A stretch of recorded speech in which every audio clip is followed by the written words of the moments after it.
My wife's affair exposed through her fake business trip. I'm crushed and desperate. It all started after my wife, Samantha, went on a so-called business trip for a week. Turns out, she actually went on holiday with her lover, Tom. She'd even gone so far as to Photoshop fake business trip photos to cover her tracks. I accidentally found out when I checked the photo metadata. Now, my marriage and dreams of owning a house, for which I worked 2 jobs, are in shambles. But I'm getting ahead of myself. Let's take it one step at a time. Samantha and I had been married for 7 years. We met in college, and it felt like a fairy tale. She was charming, ambitious, and we shared big dreams. We worked our asses off, saved every penny, and finally, we were in a good place. I was working 2 jobs, and Samantha had a stable career in marketing. Life seemed perfect until it all started falling apart last month. Samantha came home one evening, looking unusually excited. Guess what? She beamed. I've got to go on a business trip next week. It's a great opportunity. She explained that her company was sending her to a marketing conference in Chicago. I was happy for her. We celebrated with a bottle of wine, and I encouraged her to seize the opportunity. Little did I know, this was the beginning of a nightmare. The week of the trip, things fell off. Samantha was more secretive than usual. She'd been glued to her phone, always stepping out of the room to take calls. It was weird, but I brushed it off as pre-trip stress. The night before she left, I caught a glimpse of her phone. There were texts from Sam, someone I'd never heard of. But again, I trusted her. Samantha left early Monday morning. She kissed me goodbye, promised to call every night, and off she went. The first couple of days, she did call, but something felt forced. The conversations were brief, and she always seemed in a hurry. By Wednesday, her calls became sporadic. She'd text me saying she was exhausted from the day's events and would call in the morning, which never happened. On Thursday, my friend Mark called to ask how I was holding up. We talked about everything, work, life, and then Samantha. I mentioned the business trip, and he asked, "Did you say Chicago?" That's where Tom's headed this week too. Tom was Samantha's co-worker, and a name that had come up more than once in our conversations. My gut twisted. I started to connect the dots. The late-night texts, the secretive calls, the sudden trip. I needed to know more. Friday night, Samantha texted me saying she'd be late and not to wait up. I couldn't shake the unease, so I decided to do a little digging. I sat at the computer and opened Samantha's social media accounts. She had shared a few photos from the conference, generic shots of conference halls, cityscapes, and one of her standing by a hotel window. I downloaded the photos and checked the metadata. To my horror, the photos were taken a week before the trip, right here in our city. My heart pounded. I felt sick. This was all a lie. Samantha had gone to great lengths to fabricate this trip. But why? I needed more proof. I logged into our shared phone plan account and checked her call history. There was multiple calls to Tom, hours-long conversations, especially in the last few weeks. My hands shook as I pieced it all together. Samantha was cheating on me. Saturday morning, Samantha returned, looking relaxed and tanned. "Hey, babe," she greeted me cheerfully. I could barely hold it together. "How was the trip?" I asked, my voice strained. She launched into a rehearsed story about seminars and networking. I let her talk, every word fueling my anger. When she finished, I quietly handed her the printed metadata and call logs. "Explain this," I said coldly. Her face went pale. "Where did you get this?" she stammered. "It doesn't matter. Explain it." Samantha's eyes filled with tears, but I wasn't moved. "You lied to me, Samantha. You went on a vacation with Tom, didn't you?" She broke down, sobbing uncontrollably. "I'm sorry. I didn't mean for it to happen. It just did. I was unhappy, and Tom was there for me."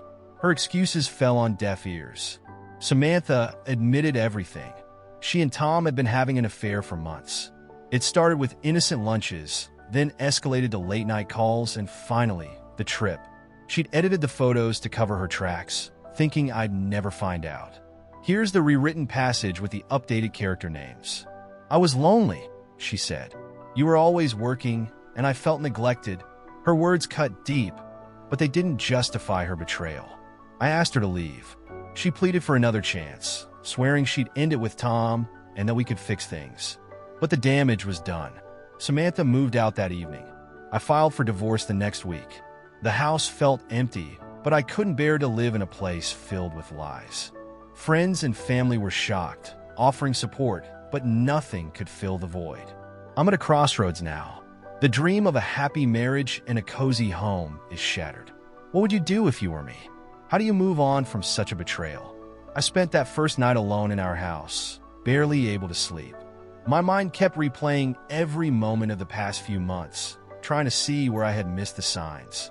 It was like a bad movie that I couldn't switch off. Every time I closed my eyes, I saw Samantha and Tom together, laughing, touching, and sharing moments that should have been ours. The next morning, I dragged myself out of bed and tried to get through the day. I went to work, but I was a mess. My coworkers noticed something was off, but I just mumbled about having a rough night. I couldn't focus. My mind kept wandering back to Samantha's betrayal. How could she do this to me? To us? I decided to confront Tom. I needed to hear his side of the story, though I wasn't sure why.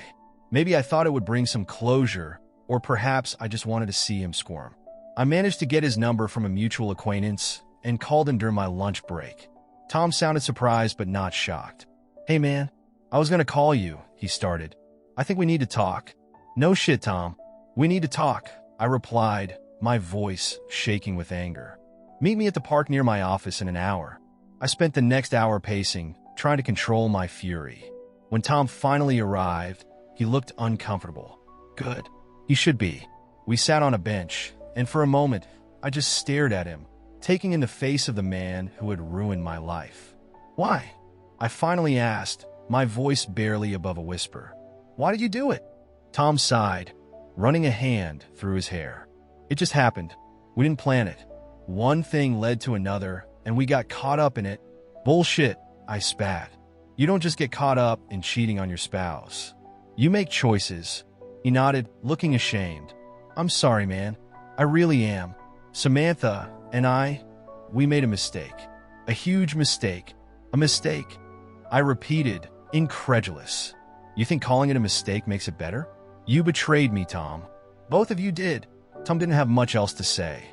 He apologized a few more times, but his words felt empty. I left the park feeling more hollow than before, but at least I had faced him. It didn't bring me any peace, but it was a step towards confronting the reality of my situation. Over the next few days, I tried to keep myself busy.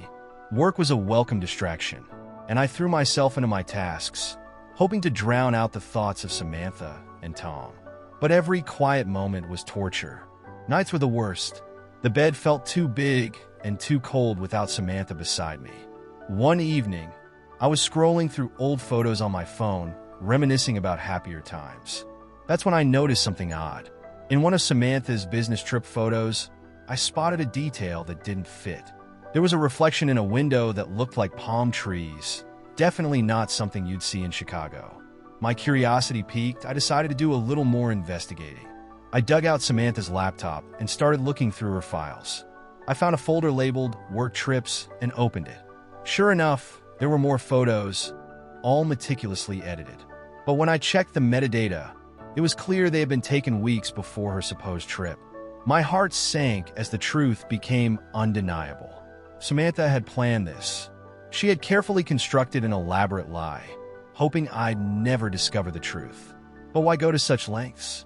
I needed to know more, so I decided to check her emails. I felt a pang of guilt as I typed in her password, a combination of our initials and our wedding date. The inbox was filled with work emails, but I kept digging.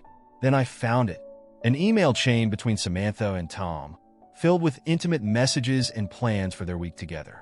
My hands shook as I read through their conversations.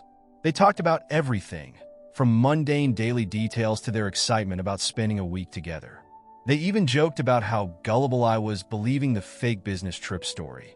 The betrayal stung, even more knowing they had laughed at my expense. I couldn't read anymore. I slammed the laptop shut and sat there, my mind reeling. Samantha and Tom's affair was more than just a fling. It was a calculated, ongoing betrayal.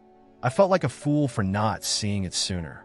The next day, I decided to confront Samantha again. She needed to know I was aware of the extent of her deceit. I texted her, asking her to come by the house that evening.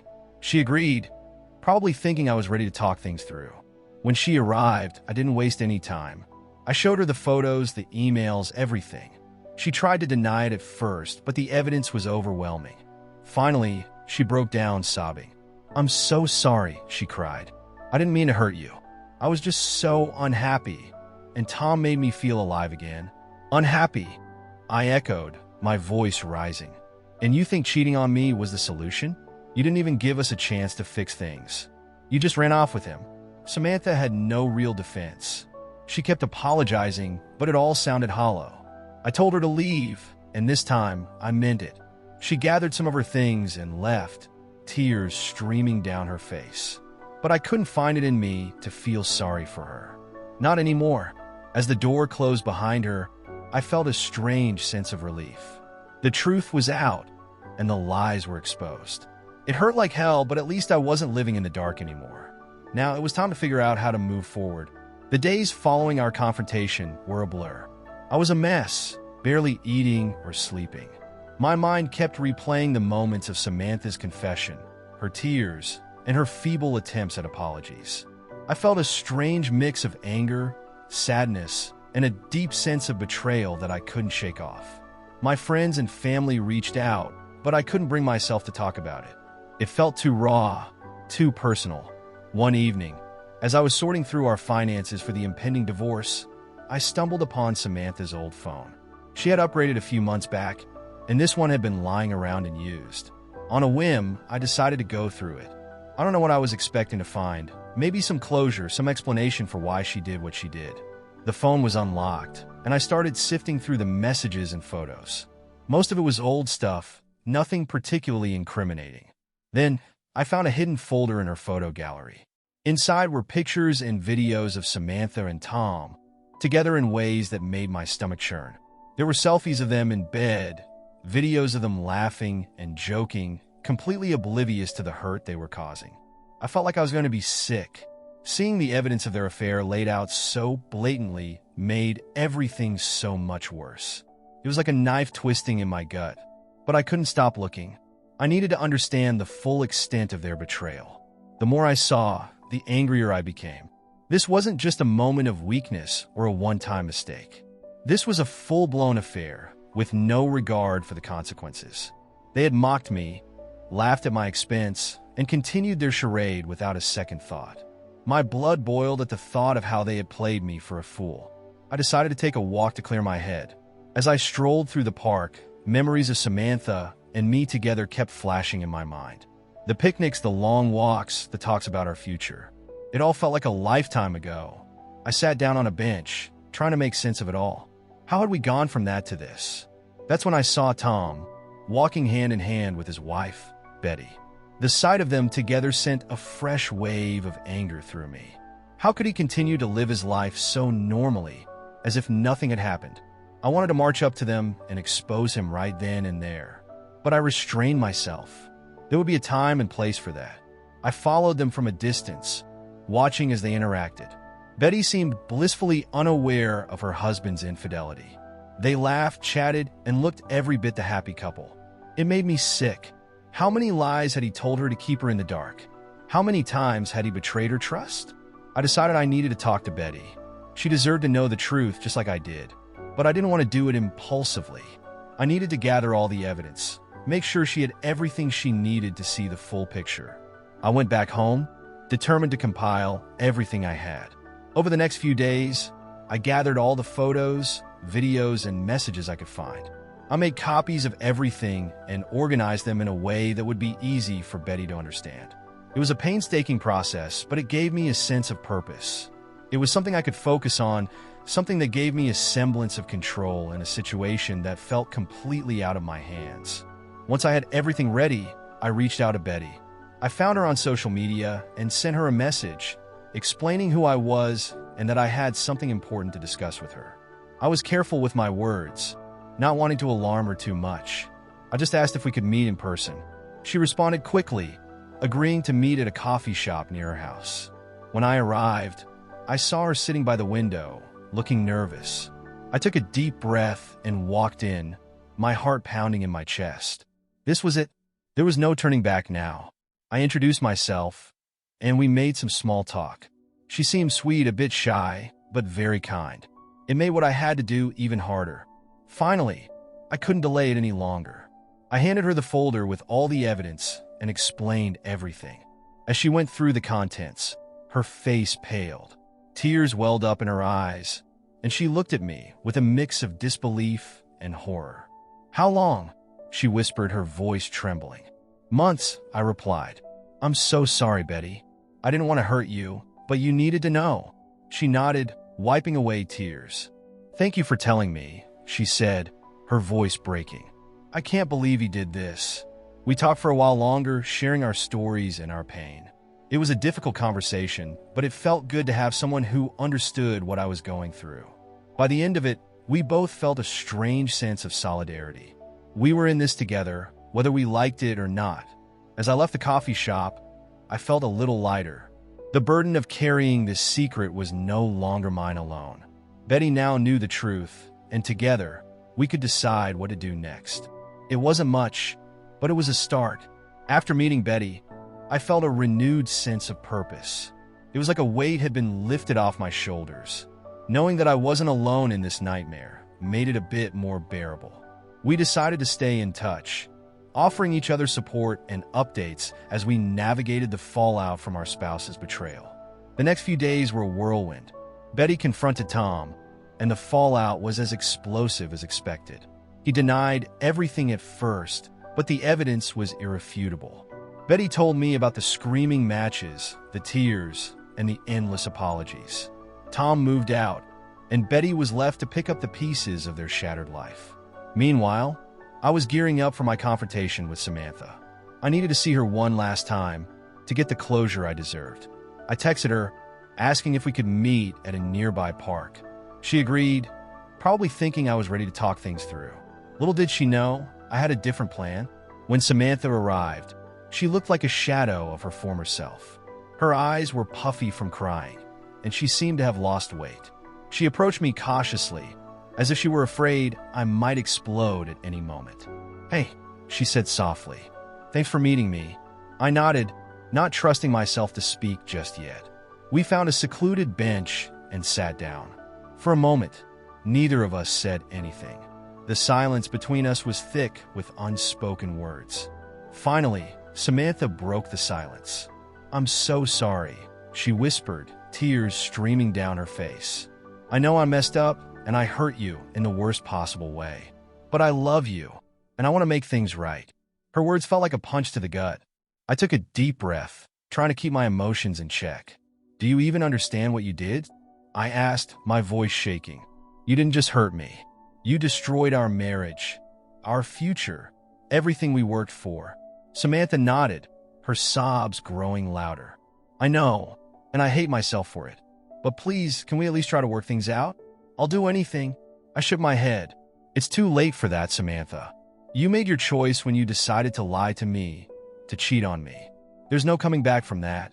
Her face crumpled, and she reached out to touch my hand.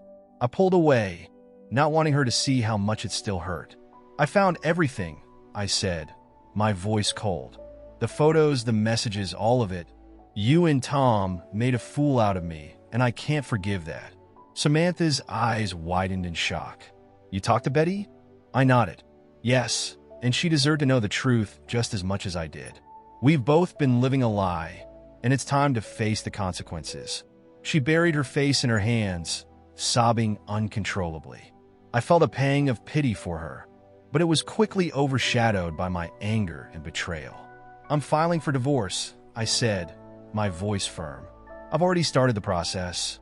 I just wanted to give you the courtesy of knowing face to face." Samantha looked up, her eyes red and swollen.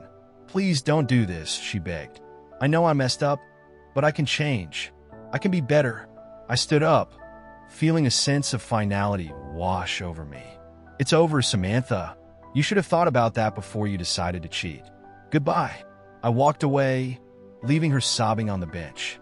As I headed back to my car, I felt a strange mix of emotions: sadness, anger, and oddly enough, relief. The chapter with Samantha was finally closing, and it was time for me to move on. The next few weeks were a whirlwind of paperwork and legal meetings.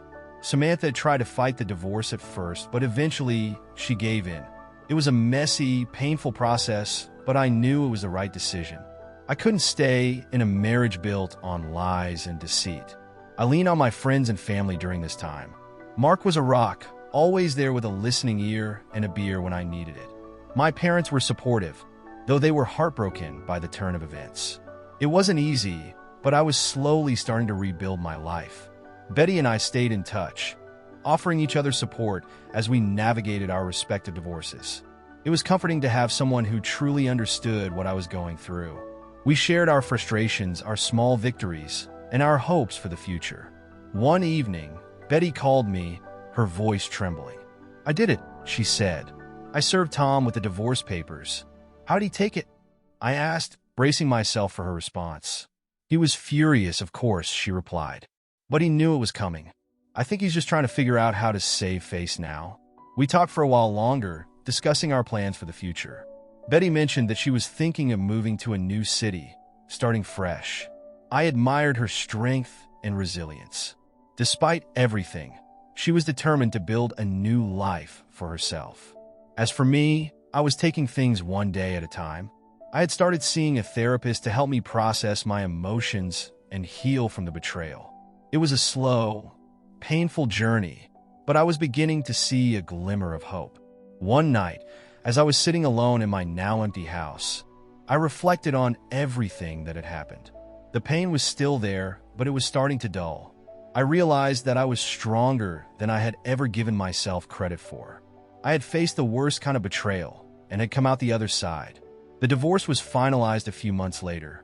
Samantha and I went our separate ways, and I focused on rebuilding my life. It wasn't easy, but I was determined to find happiness again. I started going out more, reconnecting with old friends, and even trying my hand at dating. Through it all, I kept in touch with Betty. We became good friends, supporting each other through the ups and downs. There were times when we laughed about our shared experiences, and times when we cried together, mourning the loss of our marriages.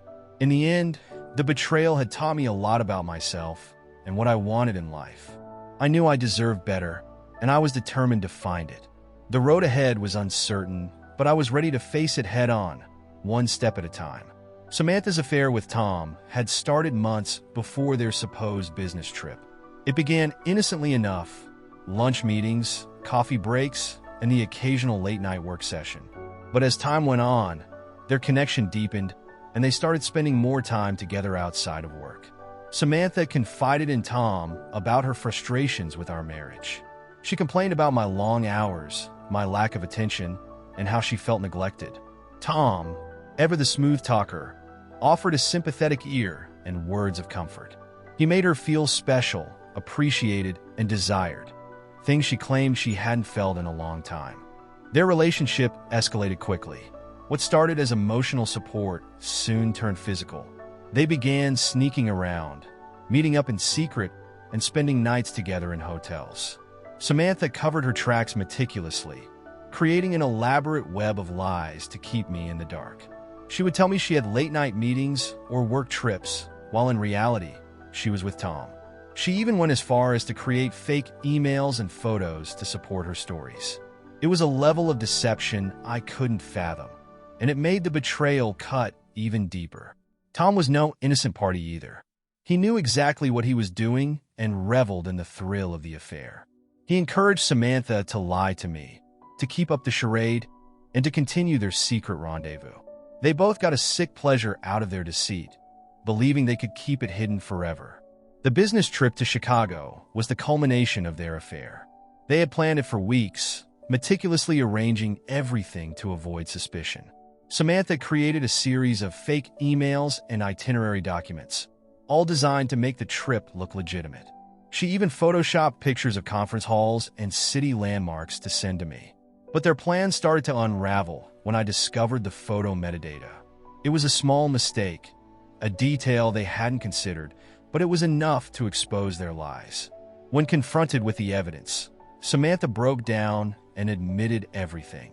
The facade they had built came crashing down, leaving nothing but shattered trust and broken hearts in its wake. Tom's wife, Betty, was equally devastated. She had suspected something was off for months, but she never imagined the extent of her husband's betrayal. When I showed her the evidence, she was heartbroken, but also relieved to finally know the truth. Together, we confronted our cheating spouses, demanding answers and seeking closure. Samantha and Tom's affair had far-reaching consequences. It destroyed our marriages, shattered our trust, and left us both reeling from the betrayal. But it also brought us together, for as Samantha moved out and we finalized our divorce, I focused on rebuilding my life. It wasn't easy, but I was determined to find happiness again. I threw myself into work, started new hobbies, and leaned on my friends and family for support. Slowly but surely, I began to heal. Betty and I remained close, offering each other support and encouragement. We both knew that moving on wouldn't be easy, but we were determined to make the best of our situations. We shared our hopes and dreams for the future, finding comfort in knowing that we weren't alone. In the end, the affair had taught me valuable lessons about trust, resilience, and the importance of self-worth. I knew I deserved better, and I was determined to find it. The road ahead was uncertain, but I was ready to face it with newfound strength and determination. The experience had changed me, but it hadn't broken me. I was stronger, wiser, and more determined than ever to build a life filled with honesty, love, and respect. And with Betty by my side as a friend and confidant, I knew I could face whatever challenges lay ahead. After Samantha moved out, the house felt emptier than ever. It wasn't just her absence that left a void, but the loss of all the dreams and plans we had built together. I had a lot of sleepless nights, lying in bed, staring at the ceiling, wondering where it all went wrong. The silence was deafening. The divorce proceedings were brutal. Samantha initially tried to contest it, claiming she deserved more than what we had agreed upon in our prenup. Her lawyer argued that she had given up a lot for our marriage, but my lawyer was firm. We had clear evidence of her infidelity, and the judge took it seriously. Eventually, Samantha realized that fighting was futile, and we settled.